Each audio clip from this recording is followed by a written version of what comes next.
Hi and welcome back to the channel, and thank you so much for clicking into this video. So in this video, I am going to teach you how to fix run button is not showing in Visual Studio Code.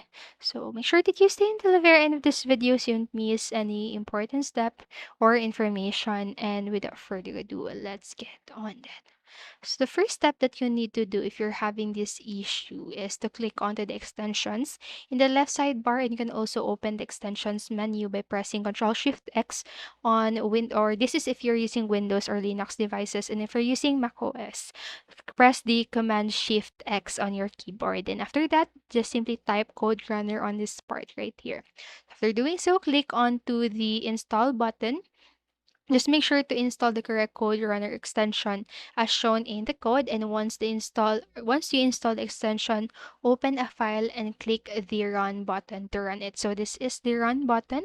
So after you've done this step right here, you can also run the file by pressing the F1, typing run code and selecting the command.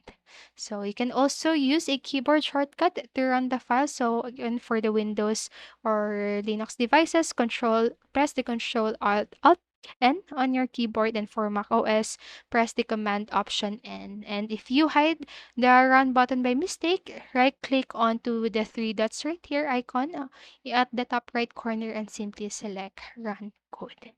And so that's it for this video. Those are the steps that you need to do for you to be able to add the run button in your Visual Studio Code. So I hope this video helped you. And if it did, please make sure to like, subscribe, and hit notification bell button so you won't miss a video. Thank you so much for watching and have a great day. Bye bye.